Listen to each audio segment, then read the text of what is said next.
افسانے کا عنوان ہے اور آسمان جھک گیا۔ گو کہ برسات کا موسم گزرے کافی عرصہ گزر چکا تھا، پر نہ جانے کہاں سے آسمان پر کالے کالے بادل گھر آئے تھے اور پھر زور کی بارش ہوئی تھی، موسلا دھار بارش۔ مگر اب بادل برس کر خاموش ہو چکے تھے اور آسمان پھر سے کھل گیا تھا اور دھلا دھلا نظر آ رہا تھا، نہ کوئی داغ نہ دھبا، دور تک پھیلا ہوا نیلا آسمان۔ موسم بہت سہاونا ہو گیا تھا، ہلکی ہلکی ہوا چل رہی تھی۔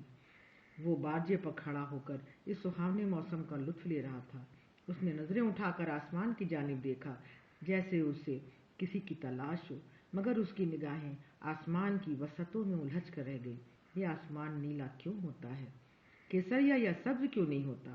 اس نے اپنے آپ سے سوال کیا، اور پھر وہ سوچنے لگا، یہ نیلا رنگ اپنے آپ میں بنیادی رنگ تو نہیں، یہ تو کیسریا اور سبز دو متضاد رنگوں کے ملنے سے وجود میں آنے والا مجموعی رنگ ہے۔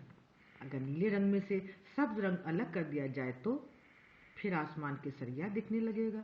کاش ایسا ہوتا، کاش ایسا ہو جائے، اے کاش! اس نے ایک آہ بھری، کاش سب کچھ کیسریا ہو جائے، یہ آسمان، یہ زمین، یہ فضائیں، یہ ہوائیں، یہ سمتیں، یہ کھیت اور یہ باغ باغیچے۔ اور پھر اسے لگا سورج نکل آیا ہے، تمازت کے رتھ پر سوار، ترجنی میں سدرشن چکر، مکھ پر تیج، للاٹ پر لالما، ماتھے پر تلک، شولہ بار نگاہیں اور کمل روپی ہاتھوں میں دھنش بان۔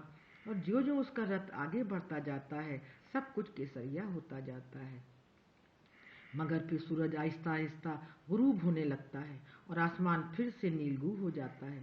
اس نے دیکھا دور آسمان زمین کی جانب جھک گیا ہے، گویا آسمان زمین سے ہم آغوش ہونا چاہتا ہے۔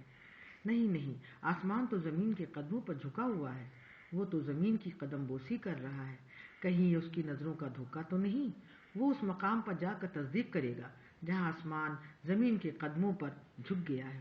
اس نے دل ہی دل میں تہیہ کیا اور پھر وہ گھر سے نکل پڑا، انہی کپڑوں میں جو اس وقت اس کے تن پر تھے، اس مخصوص مقام کی جستجو میں جو اس کی منزل مقصود تھی اور جہاں آسمان زمین کے قدموں پر جھکا ہوا معلوم پڑتا تھا۔ وہ تیزی سے قدم بڑھا رہا تھا اور چاہتا تھا جلد سے جلد اپنی منزل پر پہنچ جائے۔ ابتدا میں اسے لگا تھا اس کی منزل زیادہ دور نہیں ہے، بس مشکل سے کچھ ایک دو فرلانگ کا ہی فاصلہ ہے جہاں جا کر آسمان زمین کے قدموں پر جھک گیا ہے۔ مگر جو وہ بڑھتا جا رہا تھا فاصلہ کم ہونے کا نام ہی نہیں لے رہا تھا۔ تقریباً وہی فاصلہ جو ابتدا میں تھا، نہ گھٹ رہا تھا نہ بڑھ رہا تھا۔ اس نے رک کر ایک بوڑھے سے دریافت کیا، بابا وہ دیکھو، تمہیں آسمان زمین کے قدموں پر جھکتا ہوا نظر آ رہا ہے نا؟ بوڑھے نے ہاں میں سر ہلا دیا۔ آخر وہ جگہ کتنی دور ہے بابا، تم مجھے بتا سکتے ہو؟ اس نے بوڑھے سے سوال کیا۔ بوڑھے نے اس کو غور سے دیکھا اور پھر بڑے ہی مفکرانہ انداز سے بولا، وہ جگہ بیٹا یہ ہماری نظروں کا دھوکہ ہے۔ آسمان زمین کی جانب جھکتا ہوا لگتا تو ہے مگر حقیقت میں ایسا ہوتا نہیں۔ اسے لگا بوڑھا بیوقوف ہے، شاید عمر اس پر اثر انداز ہو چکی ہے، اسی لیے بہکی بہکی باتیں کر رہا ہے اور آنکھوں سے دیکھ کر بھی کہہ رہا ہے آسمان زمین کے قدموں پر جھکا ہوا نہیں ہے۔ وہ بوڑھے کو حقارت سے دیکھتا ہوا آگے بڑھ گیا۔ ابھی کچھ ہی فاصلہ طے کیا تھا کہ چائے کے ہوٹل پر اسے کچھ نوجوان نظر آئے۔ اس نے رک کر وہی سوال ان سے کیا، بھائی وہ دیکھو، تمہیں آسمان زمین کے قدموں پر جھکتا ہوا نظر آ رہا ہے نا؟ نوجوان نے مڑ کر اس کی طرف دیکھا۔ ان میں سے ایک اس کے چہرے پر نظر گڑاتے ہوئے بولا، ہاں آسمان زمین کی جانب جھکتا ہوا دکھائی تو دے رہا ہے مگر… تبھی دوسرا نوجوان شرارتی لہجے میں مسکراتے ہوئے بولا، ارے 70 کی دہائی میں ایک سنیما آیا تھا، جھک گیا آسمان، اس میں سائرہ بانو اور آئندر کمار تھے۔ سائرہ بانو کا دیوانہ لگتا ہے، اب یہ کیا بکتا ہے؟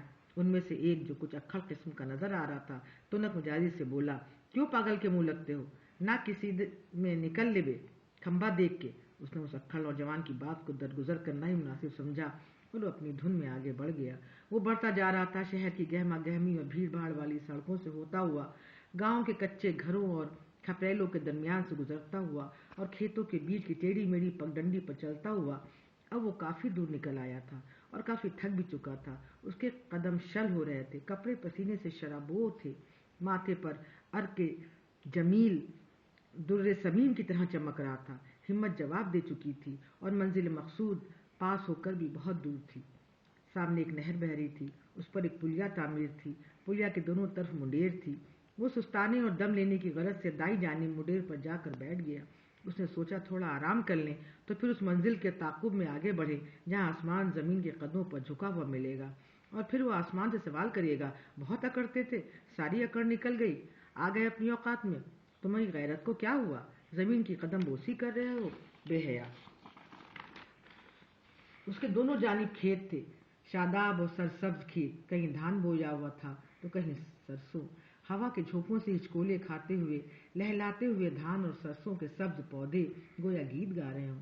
کتنے خوبصورت، کتنے جاذب نظر، کتنے دلکش اور کتنے لبھاونے۔ اس کے دل میں گدگداہٹ سی ہونے لگی، اسے لگا جیسے سبز رنگ گھل گھل کر اس کی روح میں حل ہوتا جا رہا ہے، جیسے اس کا سارا وجود ہی سبز ہو گیا ہے۔ سبز رنگ جو نمو کا رنگ ہے، سبز رنگ جو امن کا رنگ ہے، سبز کھیت اور وہ ہوش ربا مناظر جیسے وہ کسی جادو کے اثر میں ہو۔ وہ کھو سا گیا، کتنا سکون ہے اس سبز رنگ میں، کتنی زندگی ہے اس سبز رنگ میں، اور اس پر سے تازہ ٹھنڈی ہوا کے جھونکے۔ اب وہ تر و تازہ محسوس کر رہا تھا، اس کی آنکھیں خوابیدہ ہو رہی تھیں، اس نے پلکیں موند لیں، اسے نیند آنے لگی، مگر تبھی اس کے کانوں میں عجیب سی آوازیں آنے لگیں، مارو، کاٹو، آگ لگا دو۔ شور اور قریب آتا جا رہا تھا، اور پھر ایک بھیڑ نے اسے چاروں طرف سے اپنے نرغے میں لے لیا۔ ایک شخص بڑھا اور اس نے سوال کیا، تمہیں کون سا رنگ پسند ہے؟ نادانستہ طور پر، بے خیالی میں، بے ارادہ اس کے منہ سے نکل گیا، سبز۔ سبز، مارو حرامزادے کو، وہ شخص چلایا، اور پھر اس کا سارا بدن سر سے پیر تک کے سریا رنگ میں نہا گیا۔ اس نے محسوس کیا وہ اس کی نظروں کا دھوکہ نہیں تھا، سچ مچ آسمان زمین کے قدموں پر جھکا ہوا ہے۔